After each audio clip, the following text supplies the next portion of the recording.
来新闻大白话，来关注一下因为这个菜鸟房长其实让大家觉得。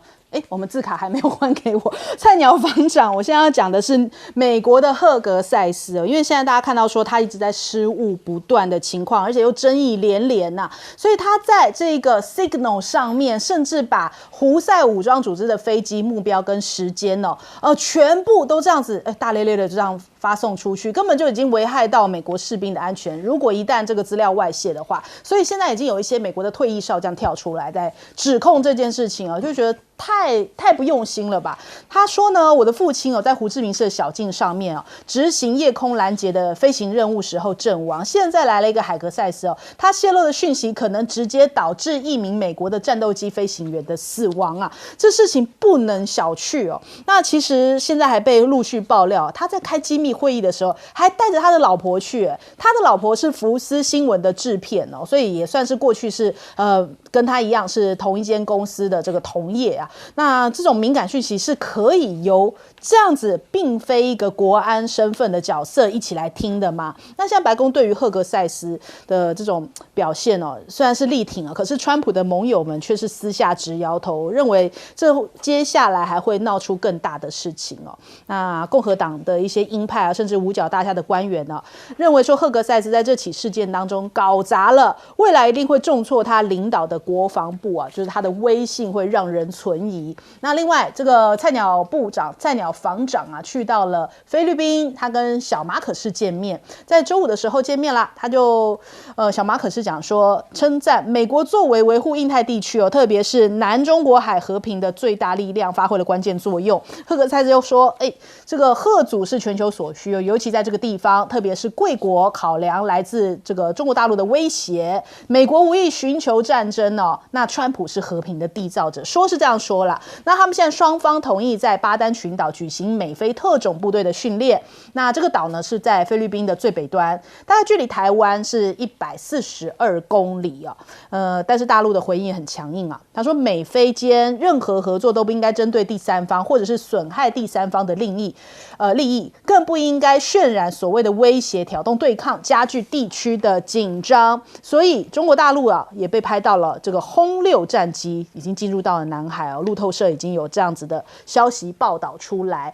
那另外 AI 现在成了这个中美之间的军事上面大家都在努力的一个领域美军现在计划要用 AI 技术来提升黄金圆顶的防卫系统自主力那这个是在关岛的防御系统当中的一个开发技术那这个防御系统包含了现代的新型现代化雷达，以及新兴的间接火力防护能力，还有新的整合战斗指挥系统。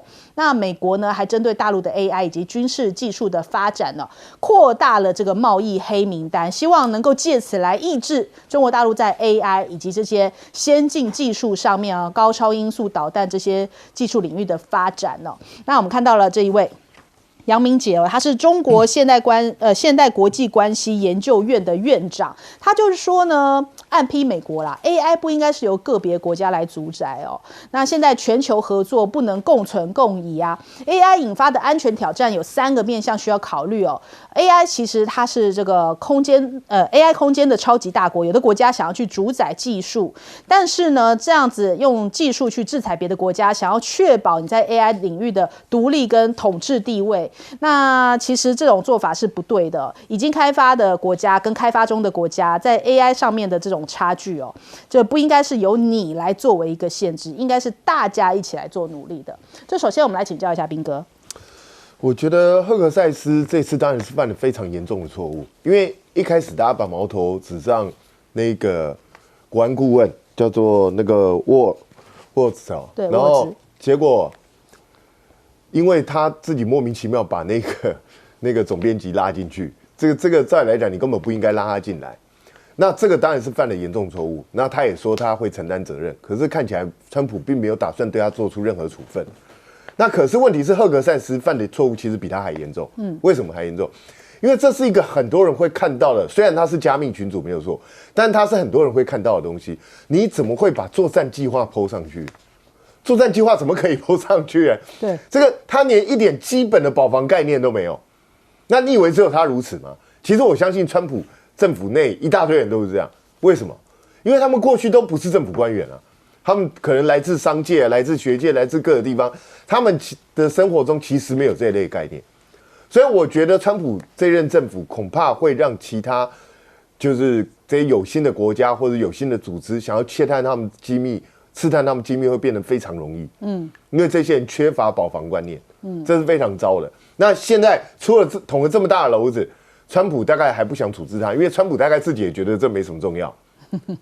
因为为什么你知道？因为对的是胡塞组织，因为胡塞组织对美国比较缺乏反击的能力。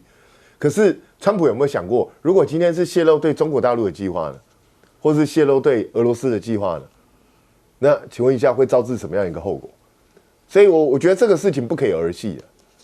那川普自己要去想清楚，你的政府内如果大家都缺乏保防观念，你是不是应该要把他们集中起来，找专业人士去上保防课程，让他们知道什么东西可以用，什么东西不能用。其实美国的政界很多人都没有这一类的素养。包括之前希拉蕊不是也传出来吗？他在担任国务卿的时候，把很多重要的国家大事直接用 email 在传，也招致很多问题啊，因为大家都认为这有泄露机密的可能啊。所以我觉得这是整个美国政府要去加强的东西。那至于在南海这个地方，美国当然就是一直在菲律宾背后撑腰，可是其实我现在越来越看出来，菲律宾显得百般的无奈，你知道为什么？因为他已经尝试了好几年了。就这几年尝试下来，是自己丢盔卸甲，然后船也坏了，人也受伤了，几个人甚至被搞到奄奄一息。然后请问一下，他在南海的这个不管是他的控制范围也好，或是其他的权力也好，有增进吗？有扩张吗？完全没有，反而被压缩的更倒退。那菲律宾治理心里头应该很清楚，他玩不过老共，可是为什么他还持续玩下去？因为美国在背后推他。push 他这样做，因为如果菲律宾都不再跟大陆作对的话，那大陆的这个南海行为准则可能就会通过了。南海行为准则一旦通过的话，美国就找不到理由来干涉南海的问题。那这是美国绝对不愿意看到，因为他希望就是在南海这个地方，他仍然有影响力，仍然能够阻碍中国大陆的发展，所以这一切都是美国人搞出来的。这个是全世界都看在眼里的事情。谁真正在南海制造这些对抗跟动乱？是美国啊！如果没有美国在那边乱的话，南海行为准则一过，南海不就和平了吗？大家都可以共同开发，共同去做一些航运啊，其他相关的事情，就不会有对抗跟战争啊。可是问题是，美国就不甘心看到。那美国在发展自己科技的同时，同样的，他也不希望别人追上他。为什么美国要开始打压中国大陆，打压华为？就是因为他们赫然发现，中国大陆跟华为快要追上他们了嘛，甚至超越他们了嘛，所以就是从5G的时候开始打压了，就是这么简单呢。那 AI 这个东西，不管大陆的人再怎么呼吁，再怎么苦口婆心，你认为美国人会听你的吗？当然不会嘛。美国人要的就是发展 AI 之后，我要完全掌控 AI， 不只是中国大陆，全世界都要听美国的，这是美国人一贯的想法。所以去跟他呼吁什么都没有用。中国大陆能做的只有一件事，就是你的 AI 比他更先进，你才能够突破他的重围，不然的话，你永远只会受到他的宰割。好，来请教李老师。对，好，我们记得哈，这个1个月前，在2月23号的时候，其实美国的国防部、美国军方才历经一次大地震。那这个大地震都有迹可循啊，就是川普这个解职哈，会是让一些高阶将领，也包括参谋首长联席会议主席布朗。这个解职，原因是这些将领可能过度的这个听从，或者卷入，或者从事前政府拜登政府民主党的第一爱政策，那是对于美国军方的大地震。那1个月之后，这大地震的这个核心震央其实到了这个川普的国安团队就是这次的泄密事件。但我也很坦白的说以目前看起来这个事件看起来虽然是对川普的一个很严格的一个考验但是川普目前来说就是会力挺所有的这些相关的人员，尤其是国安顾问瓦兹，因为瓦兹是拉人入群的。那还有在里面这公布一些作战计划的国防部长海格塞斯，这2位是目前是风暴中的风暴，但川普选的是挺的。你看他最近的讲法是，川普说这个国安顾问瓦兹是个很好的人，没有什么大的过错。那至于赫格塞斯呢也不错，因为赫格塞斯自己的这个回应就非常强势，他说我没有泄露真正任何的机密。也没有因为在这里面的讨论而让任何个美军在作战中受到伤亡，没有。那川普的讲法更明确，川普说有问题的、有瑕疵的是这个 Signal 这个系统，他没有指责任何团队里面的官员。为什么？我觉得可以从川普的心态去看，非常容易理解。因为大家还记得川普 1.0 吗？2017年2月份，当时他的国安团队也是出了个重大的纰漏，谁？是福林。福林是川普在选举时候的亲信，前国防情报局的局长，3星中将退伍，跟着他一起打选战的。但是因为通俄门，因为福林在还没有上任之前，就擅自跟当时的俄罗斯驻美这个大使碰面，讨论什么？讨论这个高度敏感的国安事情。俄罗斯希望美国能够协助他解除欧洲对他的制裁。那这个事情就是很大。最后，福林是做了24天下台，下台之后到川普任内，最后是特赦他了。所以这个事情对川普有重大影响，就是我的团队才刚成立，一些风吹草动，我保不住他下台，对我是有伤。所以这一次，我觉得川普摆的这个阵仗非常明显了，就是说这不是大的问题。往前走就好，所以即便民主党摸到霍，但看起来是伤不了川普的，因为川普有他自己的一些政治考量。好，请教舰长。我们看到这个赫格赛斯啊，它出问题，大家都聚焦在有关于把这一个大西洋月刊的总编辑拉进来这件事情，但是实际上不止这一件事情啊，他们还有要找马斯克去参加这个有关于应对中国大陆的那个作战会议啊，那他们那个作战会议里面有所有的相关简报，那在最后一个时间来喊卡。那但是呢，我们想到啊，他要通过各种的这一个邀请马斯克有通过各种的这一种机密审核都已经完成了，只是到最后是因为这一个《纽约时报》把它披露出来，那披露出来大家都各相指责，然后才阻挡了这么一件事。接下来我们看到有关前一段时间说，今年的肩并肩的美菲的军事演习即将在4月21号到5月9号实施啊。他们说，我们今年没有要打这个提风飞弹啊，提风飞弹之前送了一个营去，没有要实施。那菲律宾自己买的布拉姆斯这个超音速的反舰飞弹，他说我们也没有要试，但是什么？但是其实我们看到啊，美国准备将第2套的提风系统送到太平洋，送到太平洋哪里呢？可没有讲哦。他们说那个单位的位置，实际上来讲，在夏威夷，但是呢，上一次送去的也是在夏威夷啊，然后但是也是这个第3多域特遣部队送去的，而且不止如此啊，我们看到的最新的一个说明啊，也就是美国海军陆战队啊，它预置了一个非常大的仓库，也就是我们这边看到的这一个仓库，然后其实在苏比克湾，它要放置一些装备，放置什么？他说：“我们不是放置弹药啊，那放置车辆算不算？”我们看到今天最新的新闻是在讲什么？讲说其实菲律宾呢，其实就是我们刚刚在讲的巴丹岛海域啊。那其实他们要部署反舰飞弹，部署哪一种反舰飞弹呢？也就是最新的海军打击飞弹。这种飞弹呢，它的射程可以到达185公里，而且目前其实部署的国家并不太多啊。那又是我们看到那个第3那个特种那个多域部队，他要带去，然后他要部署这套系统。那为什么它出现的是NMESIS？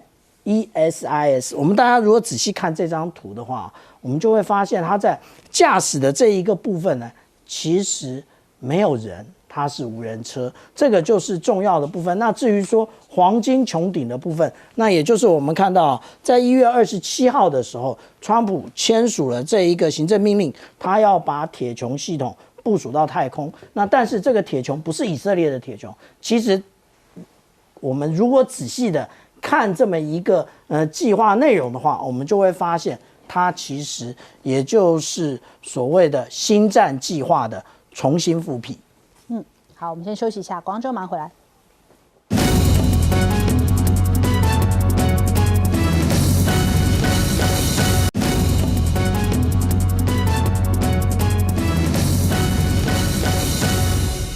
好，最近在中国大陆哦，网络上面讨论最热的一个人，应该就叫做甲亢哥了。iShowSpeed， 他其实是 YouTuber， 一个很厉害的这个大概几千万订阅的一个大 YouTuber 哦。那他最近去到了中国大陆啦，到处体验中国大陆，而且他的模式哦，跟那种一般我们前一阵子讲说 China Travel 那一些旅游部落客又不太一样，他们可能是拍了影片，然后剪辑再上传哦。但是甲亢哥他主打的就是一个直播。所以他全程是用直播的方式一边在玩中国大陆，所以造成的回响非常的热烈。他在 X 上面也有发，然后在 YouTube 上面也有发。那很多人也是把他的影片剪成一个片段的，在中国大陆的各个网络平台里面在放送。所以哇，现在讨论度极高啊！昨天他去到哪了？去到了我的祖籍河南哦，去少林学功夫啊。那结果啊，他去学功夫还穿上了这个功夫装，但是呢，他真的是见识到这个中国功夫的厉害。我们来看看。1, 2, 3. Hey, good there, Master Shin.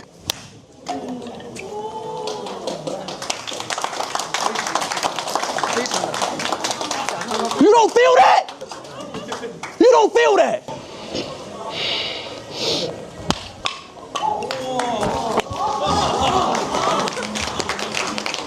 Ah! 对，为什么叫甲亢哥呢？就是因为他其实表现上面表情的张力非常够哦，所以人家就会用一种甲亢来形容他，所以他有这样的一个绰号。那他的确是在那边哦，全程我看了一下，他去拜师要学功夫啊，还这个跟师傅这个敬茶哦。那他就是觉得说很崇拜中国功夫，因为他以前有看少林足球嘛。那结果没想到，轮到他体验一下功夫的时候，哎呀，痛得哇哇大叫。那另外也引发话题的就是，他还去搭了这个京沪的这个高铁这一段，参观故宫、长城啊，然后去到处体验哦。那特别是他去到了高铁，还跟这个直播的观众讲说，我们现在在高铁上了，不知道等一下讯号会不会断。结果讯号没有断啊，他又这个用一种极夸张的语气，很惊讶说竟然没有断线。我们来看一下。Look at these mountains. Oh, we're lagging. We're gonna lag. We're underground. I'm still like 5'5", 7. It's the tunnel she was talking about. Chat. If it lags, don't leave. Okay, we're under tunnel. You can't get signal under the tunnel. Still on. Yeah, we lagging. Still haven't. We're actually not lagging. Yo, China's crazy. We're underground and we're not lagging. 对，他见识到这个中国大陆5G 的力量，竟然连进隧道都没有卡哦。其实有去搭乘过的都有体验过这个网络的厉害啊。那再来，大陆网友讲说，他用6个小时直播，彻底粉碎了西方持续几十年的反华谎言宣传哦。还有大陆的视频博主讲，甲亢哥的视频消除了西方媒体的反华宣传。这个美国人在做老天爷的工作，那甚至还有一些词条叫做“中国经得起随时一镜到底”。那中国现在经由甲亢哥把国外年轻人就是开了全景天窗，就是让他们真实的，这是用直播的方式来看中国，这算是一个很新的一个展现方式，也的确把中国大陆现在的这个真实情况，这样透过他这个 YouTube 那么多人订阅，这样给散播出去，所以为什么讨论度这么的高？那再来我们看到现在中国大陆对于其他这个国外的企业也是张开双臂的。中国国家主席习近平就是见了一些国际商业界的代表，他就讲到，这投资中国就是投资未来，相信中国就是相信明天呢。那其实这次去到中国大陆参与的一些企业，都是这个赫赫有名的，比方说美国联邦快递的集团总裁，还有德国宾士集团的这个董事会主席，法国赛诺菲集团的执行长，还有英国的汇丰控股集团，日本就是日立，还有韩国的 SK 海力士还有沙烏地阿美，这些都是赫赫有名的一些大企业，都是准备要加大幅度来投资中国大陆。那但是呢，川普的施压倒是呈现一个反效果。人家说这就像是北风与太阳嘛。那他一直在施压，反倒逼得很多的欧洲政要啊，接二连三想要去中国大陆访问。那迎接来了是开春的访华潮啊。大陆学者就在讲啊，其实越是川普这样子极限施压，越是有更多的国家想要重新再接触中国，寻求经济上面的发展。那另外我们看到了这个很多国际商界的代表啊，也有感受到说，这个中国大陆现在已经不像是之前那样子哦，更加愿意接受这个其他外来的这样的企业来投资中国大陆哦。所以我们看到的这个玉渊谈天也讲，就美国要实施对等关税的话，中国大陆一定会坚决反制。那现在坚决的反制方式是如何呢？对于美国来说，牛肉的购买过去是从2000吨哦，现在已经骤降到54吨了。你要用对等关税，我们也可以用一种不购买的方式来因应啊。那还有对于汽车关税，其实《金融时报》都不看好，就说你越是这样做啊，越是在助力中国大陆的电动车领先产业哦。那这一回，其实我们刚刚也看到，甲亢哥也去体验了一下小米哦，小米的电动车最近话题也是不断。那我们来看看小米最近的这一款新车，在3月28号新车命名叫做预期哦，它是取自这个陆战车御风而行的寓意。那大陆的网友在讲说啊，从雷总跟这个樱花合照到现在预期这个中文的读音啊，是不是代表快要发布了呢？可能特斯拉也要害怕了吧？这个的确看到一种这个东升西降的趋势。首先来问一下彬哥，这个甲亢哥这个粉丝非常多，大家知不知道他粉丝多少？他粉丝3700万，比台湾人还多，所以他一个人的宣传就比我们台湾整个的宣传都有用。对，那他这整个为什么最近被这么火？因为理由很简单，他是全程6个小时直接直播。对，然后他直播，你看人家搭高铁也不会累个啊。那其实，在我们现在，我们觉得搭了高铁不会进隧道不会累个，也没什么大不了，就加强迫器而已嘛，没什么。可是你要知道，美国的相对来说，美国的铁路建设是蛮落后，所以他会很自然而然讲进了隧道就一定不会有讯号。所以我觉得这个其实没什么。其实反观美国现在在基建上面很多地方已经开始落后，这不是落后中国大陆，是落后世界各国。其实我觉得美国自己要想想看，这么多年来，美国当了世界霸主之后，是不是太疏于建设自己的国家了？是不是太放纵自己了？那我也比如说从另外一个角度反正，就是王一川先生。看到没有？有没有靠背？自己看、啊，人家这个不是什么小粉红拍的嘛，对不对？这是外国人拍的嘛。他们接下来抹红甲亢。对啊，你还是他也是中共同路人。对，他穿那么红，对啊，他们一定会抹红。那你要知道，这个甲亢哥，他今年才20岁，非常非常年轻。那就是因为他很多夸张的表情啊，这种动作啊，才会吸引很多人，就觉得他很有趣嘛。那我觉得他这一趟行，我相信他也不是刻意要去帮老共做什么宣传，就是好玩，因为他其实经常这样到处世界各地这样去走，真实体验，真实的说，他就是真实体验去让你去看看。那我相信他也不会刻意去帮老共美化什么东西。那我觉得大家不信的人或觉得中国大陆很奇怪的人，你可以透过他的影片去看看，去看看真实的中国大陆到底是什么样子。那但是中国大陆现在有没有遇到困境？有，美国的贸易战跟美国在全世界发动对它的围堵跟制裁，一定对中国大陆的经济产生影响，一定有，这也不要骗人啊，怎么可能没有影响？可是问题是，我一直搞不懂美国的真实的战略意图到底是什么。也就是，如果你真的认为中国大陆是你最大的头号敌人，那你应该集中心力去对付中国大陆啊。可是川普在干嘛？川普在开地图炮，他对全世界开战。又打欧盟，又打加拿大，又打墨西哥，又打中国大陆，那你到底想要获得什么样的一个结果？你希望全世界都美国一出手，大家都吓坏了吗？人家当然会吓坏，可是吓坏的结果是，你看现在这些国家就跑去找中国大陆，就这么简单的一件事啊，因为你逼着他不得不这样做嘛。我一直在说，你逼了中俄合作，到底对美国有什么好处？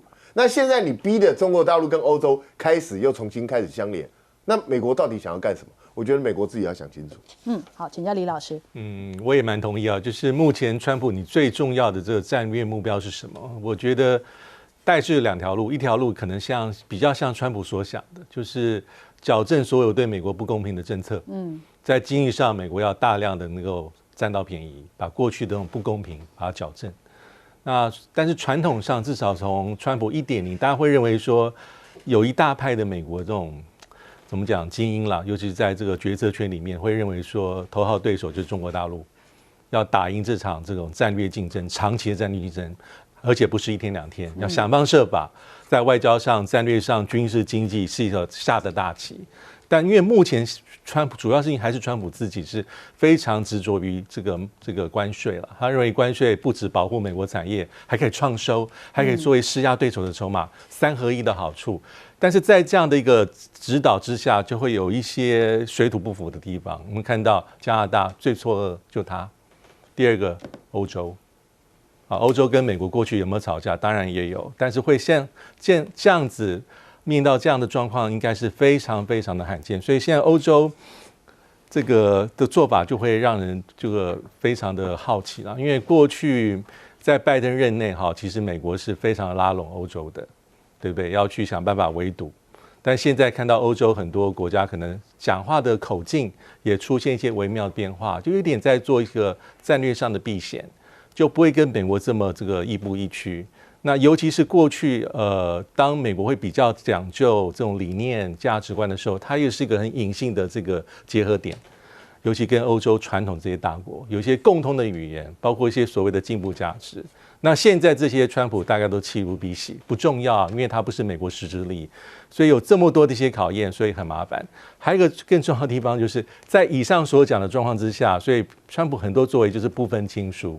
大家不要小看这个部分亲疏。我刚刚讲的加拿大跟欧洲这些大国心里面的最大的感触可能是这边。比如说川普1.0时候的这个钢铝税，它是经过长期的调查，而且对于盟邦有比较多的一些优惠或是豁免措施，这措施还延续到了拜登时期。但是到了川普2.0，第一他没有这么仔细的调查，动作来的又快又猛，而且反复，而且不分亲疏，所以这里面的后作用力、不确定性就非常非常强。好，请教舰长。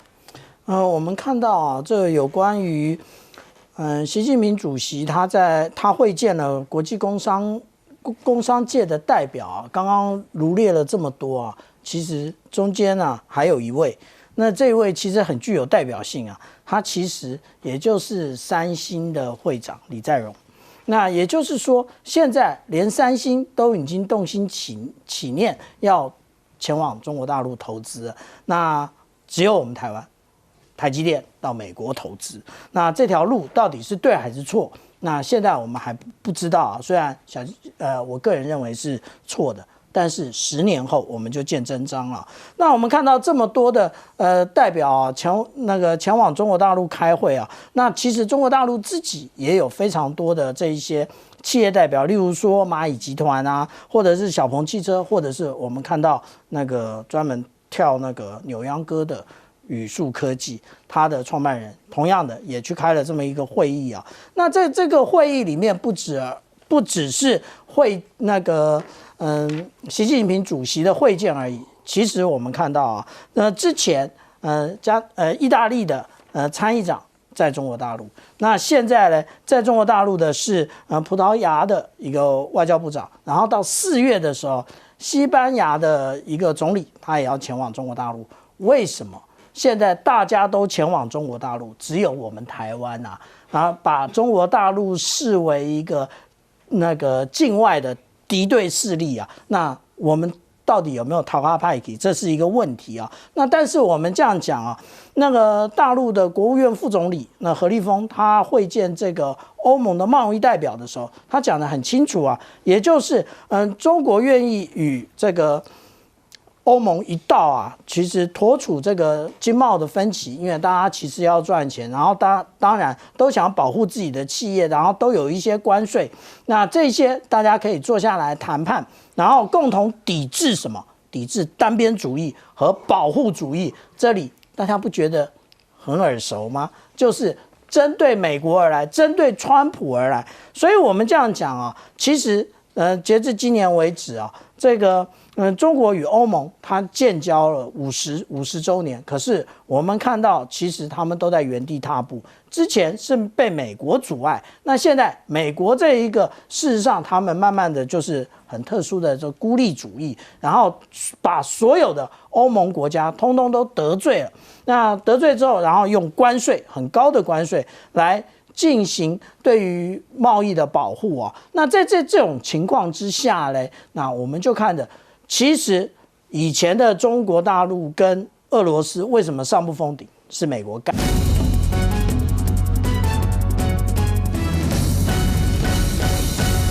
好，我们接下来呢，再来要看哦，是现在呢，美国有这位千万网红，不晓得您有没有看过呢？这位网红他叫做甲亢哥哦，这是他自己取的名字。那他现在就开启了他的中国行，而且呢，他号称是要带着功夫梦来前行的哦，因为他到了这个河南的少林寺哦，要来拜师学艺。不过呢，这个师傅哦就说，一说中文那个，他原本还以为在骂他哦，就反正影片是蛮有趣的啦。我们先带您来看一下。Train me. Please train me. Please, I will do anything. I want to be just like you. Train me, master. Tell them to come in. Tell them to come in. It's okay. Yeah, tell your students to come in. 好，那个，Only students. 无情，这孩子都进来吧。 1, 2, 3. Hey, get there, Master Xin.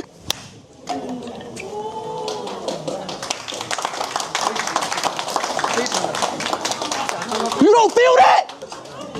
You don't feel that?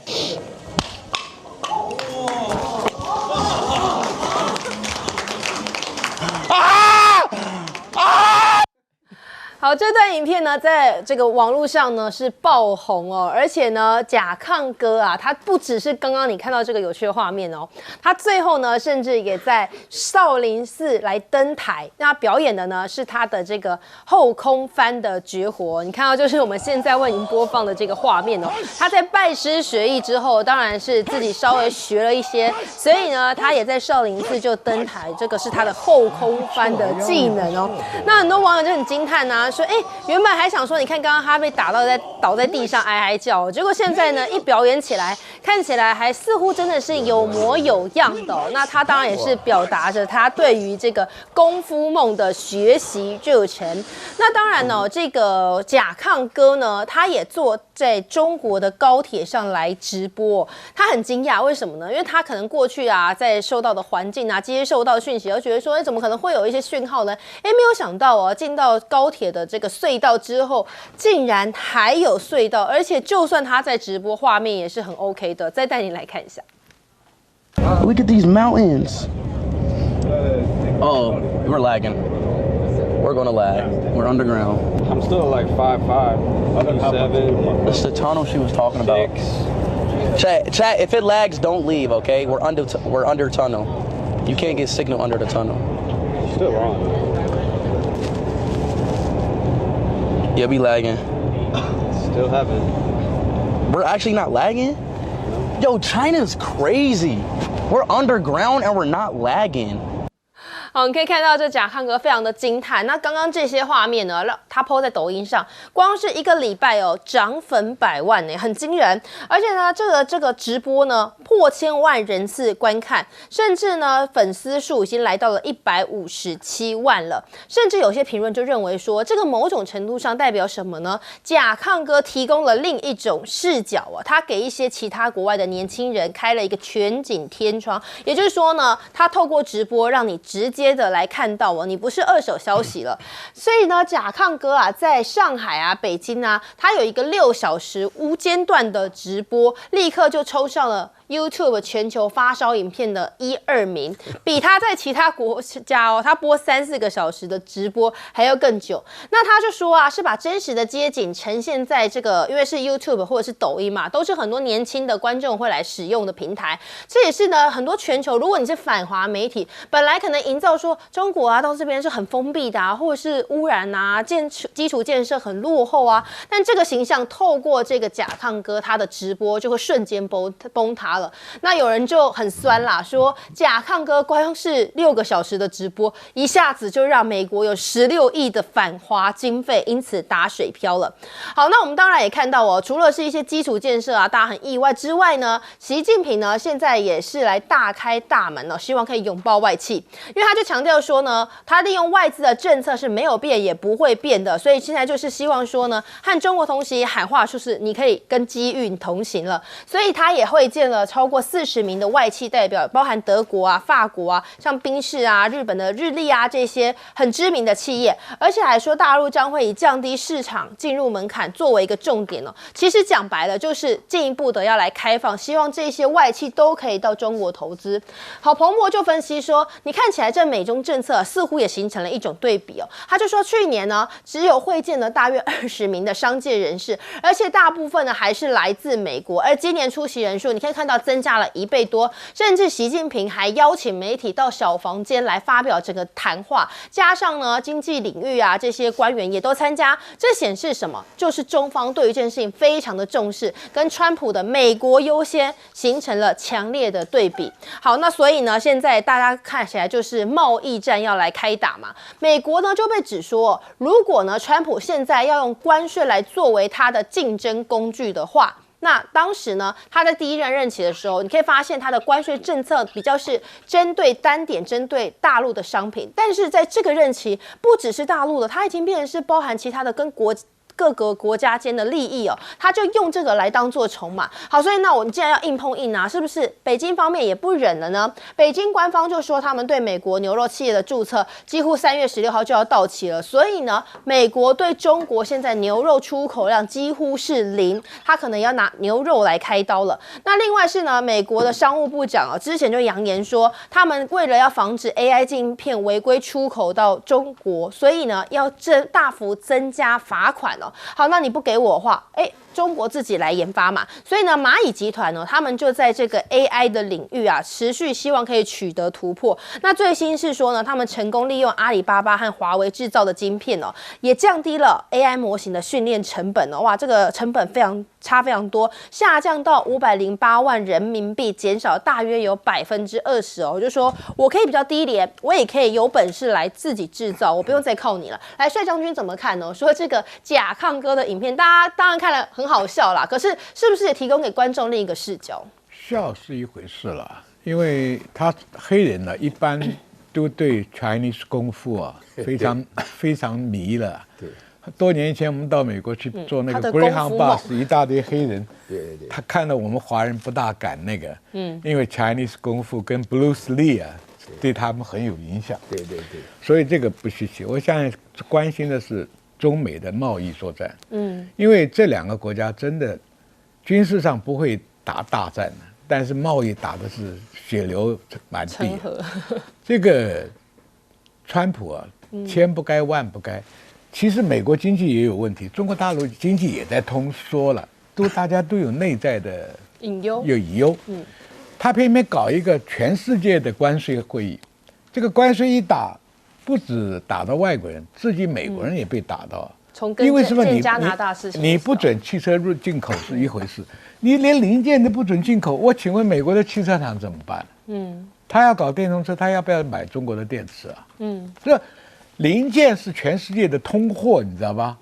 我们今天随便打开一部进口车，你没有发现说那个车里面全部是一个国家造的，它很多就是各国采购，哪个便宜又好，所以这一打，欧洲各国都不是派代表到习近平那边开会嘛？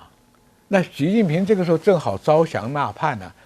什么叫叛？你美国的上级跑来啊，大家要走深路啊！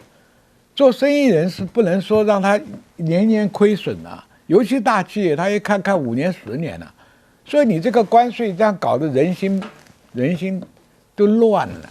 所以中国说我把门打开，我把以前打得更开，你们不信你们可以自己来看啊，签证给你延期，专门找这些贸易企业的 CEO 来谈，包含中国大陆的 CEO 谈什么？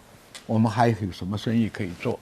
因为生意人经不起亏损的，所以即使是美国很多商人，这次习近平开的商会里面，美国来的代表很多，代表什么？美国的商人也活不下去了。你今天这个金属不准进口，那个不准进口，他拿什么东西做？所以德国的更不要谈了，他是卖高级汽车为主的。那不管 Benz 也好，这个奥迪也好，宝马也好，它都要走电动化。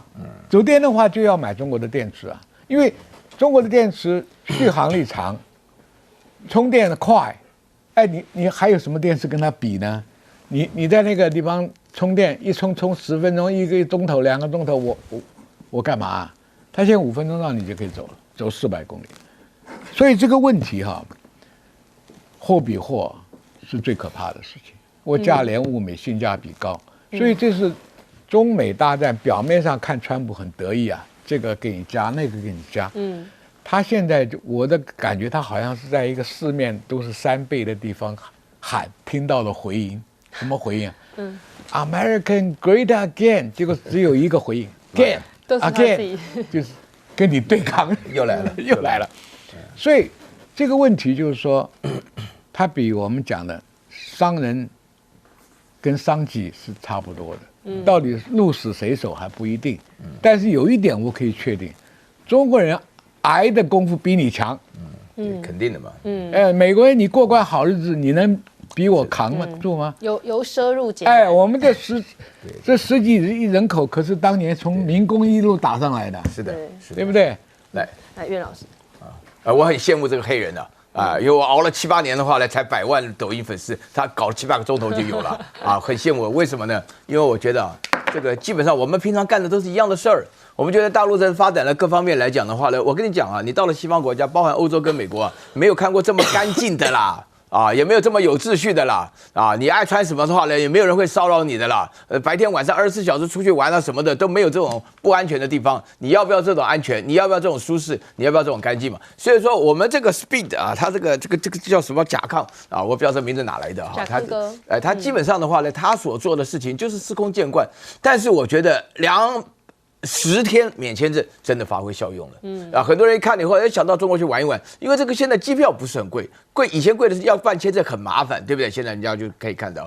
但是我也是觉得说是这个习近平会见外资代表这件事情有3点是非常非常特别的。第一个的话呢，大家知道吗？你看我们从这个王文涛开始就是有外资代表，这些外资代表要等着会见习主席，等了4天了。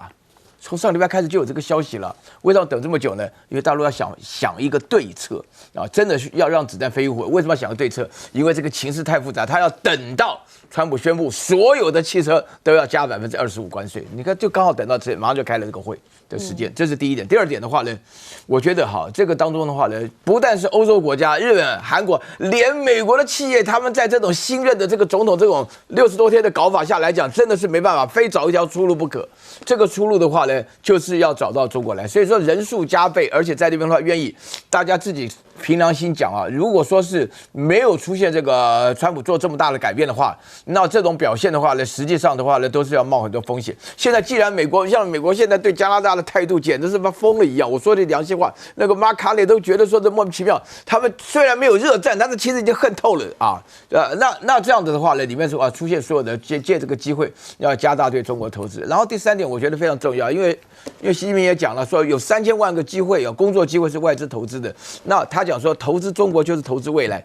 那你这句话你心里的感觉什么？因为你投资中国为什么是投资未来？第一个的话呢，有大批的很勤奋的，而且素质很好的工程师加劳工。然后第二个的话呢，他们成本比较低你现在那个美国搞了关税，要那什么制造业回美国，美国劳工都贵到什么程度美国劳工有工会大家记不记得去年那个港口的那个罢工跟那个汽车工业的罢工，通通照准就是拜登跟那个川普每次到了选举年就来了以后，2个人都照准，这一切都准。所以这种情况下，然后第3个部分我要讲到牛肉的问题我建议大家现在虽然情势不是那么好但大家到大陆就要去吃牛肉了，尤其是到成都，你去吃那个麻辣锅的时候，你叫盘牛肉现在便宜的不得了，因为大陆的牛肉从俄罗斯进口1000万吨从阿根廷进口700万吨大陆这个牛肉这东西又不可取代的，但是主要的目的是不进口美国的牛肉就这样情况那这样算不算是川普有点策略失当的？来，老师。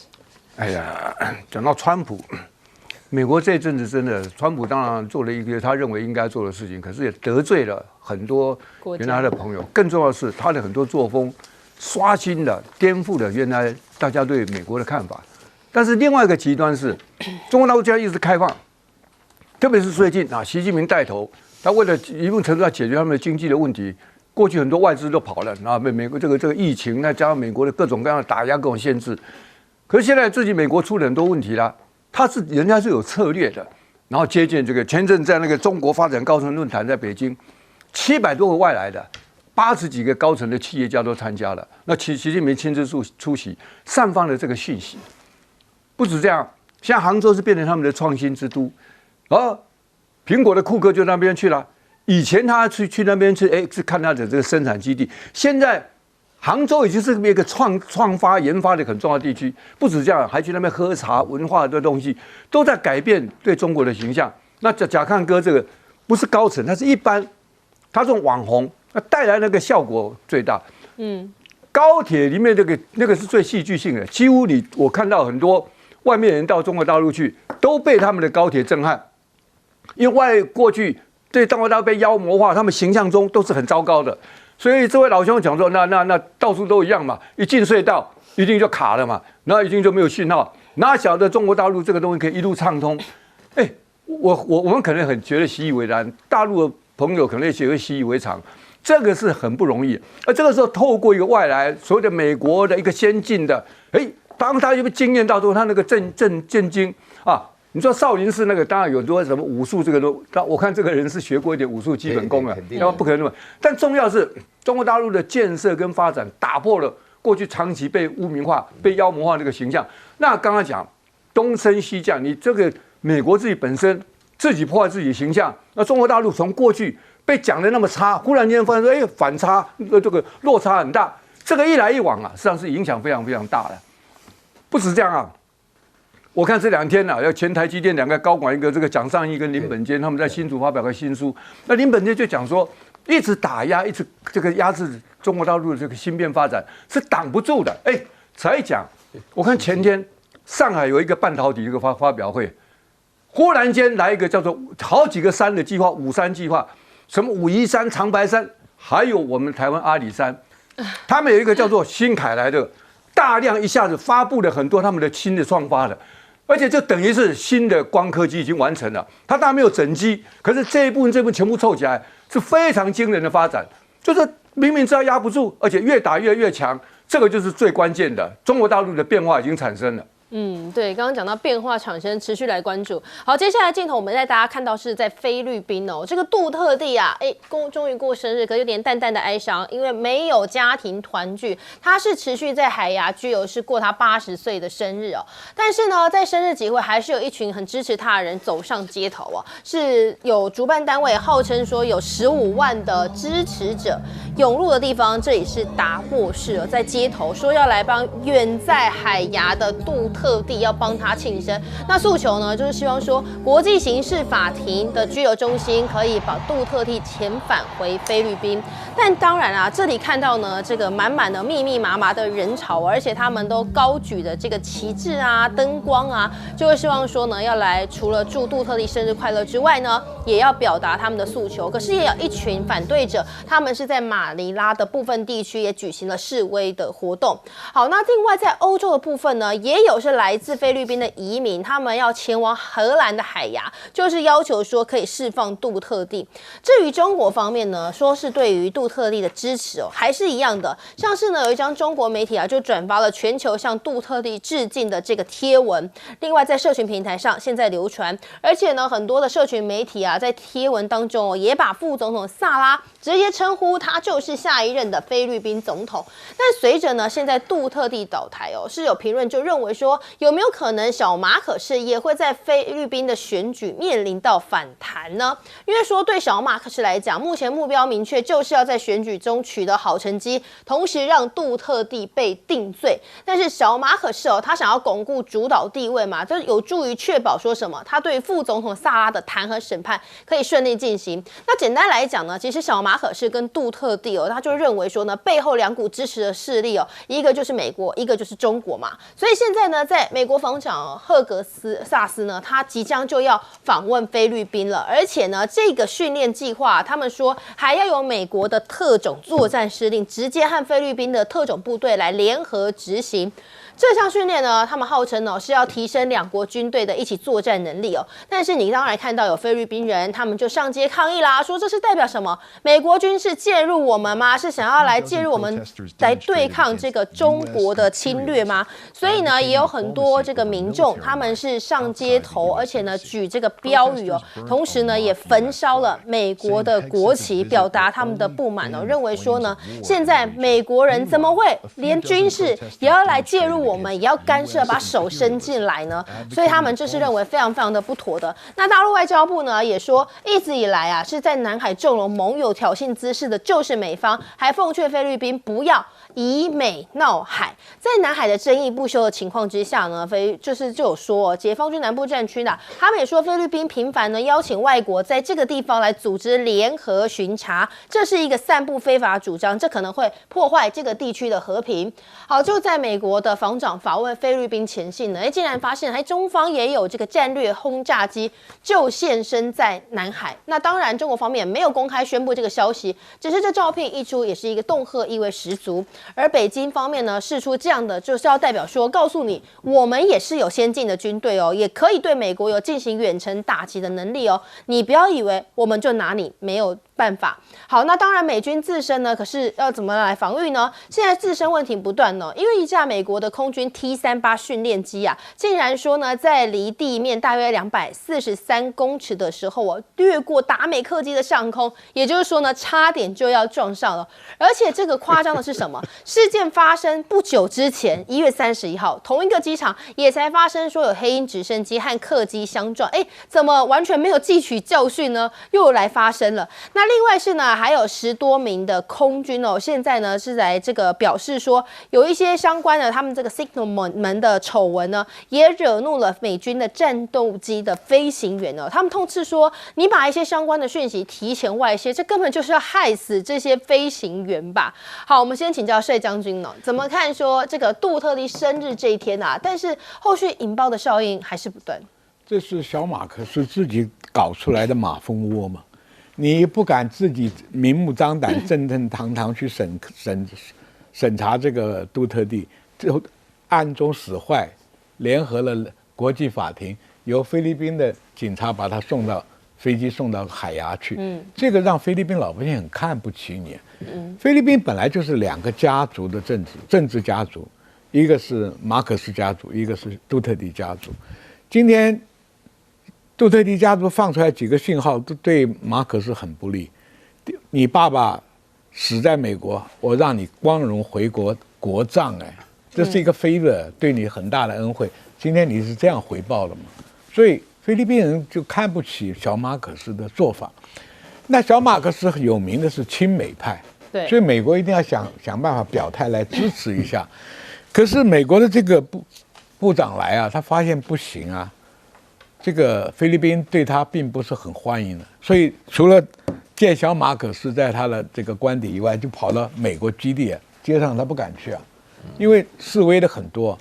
你知道菲律宾对外汇的收入最大宗来自于哪里吗？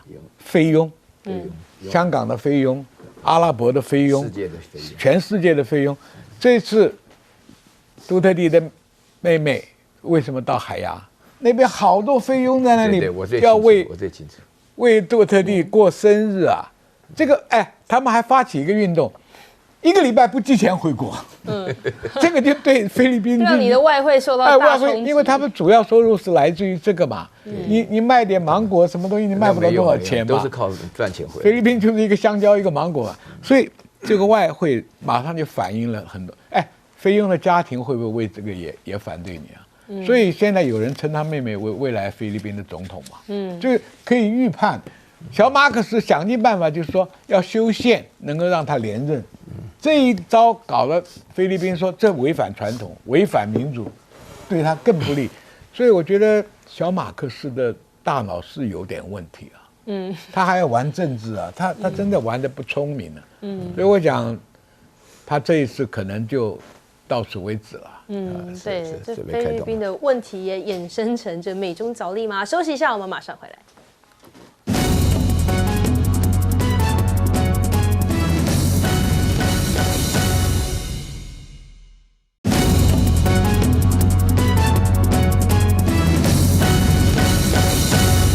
好，欢迎回来，新闻大白话。我们先请教岳老师，怎么看这个杜特地的80大寿，但有点淡淡的哀伤。杜特地啊，没有哀伤了，根本没有哀伤。我跟你讲，他这个是完全是自己去的，坐的私人飞机，也没有上手疗，也没上脚铐的啊。在那边的情况下来讲的话呢，4个女人啊，他我看1、2、3，应该说是5个女人吧，太太好像是2个吧。啊，大女儿、小女儿，对不对？然后另外加上马可斯的姐姐，都陪他在外面的，都替他说话嘛，对不对？而且的话呢，我必须要强调，刚刚我们将军讲的很对了啊，这个菲律宾的女佣是全世界有名的了。我想台湾不多，但是全世界各地很多。香港最多。香港最多，原因就是因为我们英文不好嘛。那我们这边的话呢，就是这个菲律宾本身来讲的话，他们是一个非常国际化的环境，而且他们情绪性非常强，又特别喜欢开 party。以前我留学的时候啊，我所有在我留学期间参的 party，95%以上是菲律宾人办的我都进去。菲律宾的话呢，哇，每个人都是又会唱歌又会吉他的，一定有这些东西，烛光晚会什么的。那么对杜特迪的话呢，我觉得有3个原因哈。第一个，那个达沃斯在明达纳尔啊。你看到没有？这里面的照片呢、就是所有的菲佣是他的打扮的样子都是什么？菲律宾的南部很多人是穆斯林啊，他们都是这个样子，所以说大家要了解这里面的情况啊。然后呢，在菲律宾南部非常受欢迎。然后第二点的话呢，他们家里的支持率，杜特迪本身在全菲律宾的支持都过85%啊，这不是开玩笑。小马可是原来是非常怕他的，然后他为了要尊敬对你表达，因为说这个杜特迪呢本身。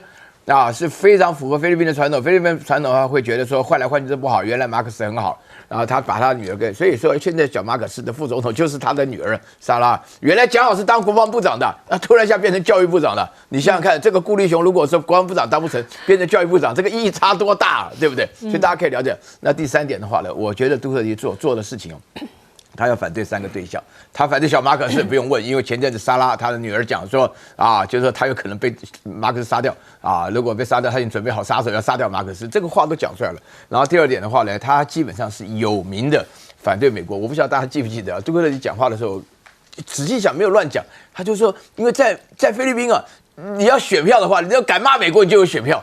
他骂到什么的？骂奥巴马那个伤到 BB 也是，他都敢骂出来，你知道这还得了对不对？然后第3点的话，这个杜特迪的本身的态度原来并没有那么倾向于中国的啦，坦白讲，但是现在以这种情况搞的话，情势所逼发展成这种结果那我觉得小马可斯当中有一个大问题是什么呢？因为大家都知道老马可斯的话呢，610亿美元放在这个夏威夷的时候，那美国银行不会看不到嘛，所以说他本身来讲，你刚刚讲到小马可斯好像很蠢什么，小马可斯也不是很蠢，但他有一个重要的关键，他完完全全受制于美国，所以说是美国的国防部长要他菲律宾来搞特种兵，开玩笑，我们帅将军就是特种兵出身的菲律宾的特种兵要跟谁打？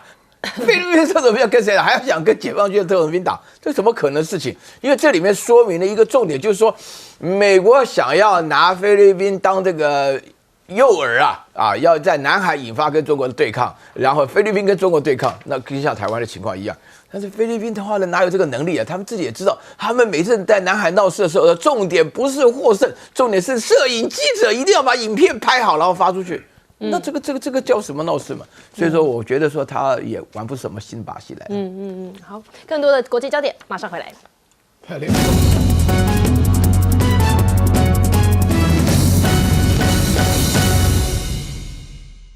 我们一定要特别注意因为他跟美国过去殖民地长期也是亲美。杜特地非常重要，就是他发现中国的变化，他不应该轻易偏袒一边，所以他选择一个两边平衡，稍微有点轻中，就没料到他想说交棒给小马可斯，应该可以延续他的路线。就这家伙，刚刚前面都提到了，又倒回去亲美，然后美国的军人基地又回来了。那同时呢，配合美国对中国不断的进行各种各样的挑衅跟骚扰。其实你严格看，跟台湾一系列的，这是同一个作为，都是美国人家在布局。那这几天他们已经开始演习，3月，然后4月还要继续什么联合，就演到7月，越演越烈。这个时候，美国的国防部长去拜访，故意的。然后这个菲律宾的军方还讲一些挑衅的话，然后说老共知道怎么样，然后你会越万转让税不缴，就表示我们有用。中国大陆的军方当然已经用很强烈的反应发出来了，但这个是在干什么？中国大陆的那个外长已经讲说，远亲不如近邻，更何况中国是越来越强。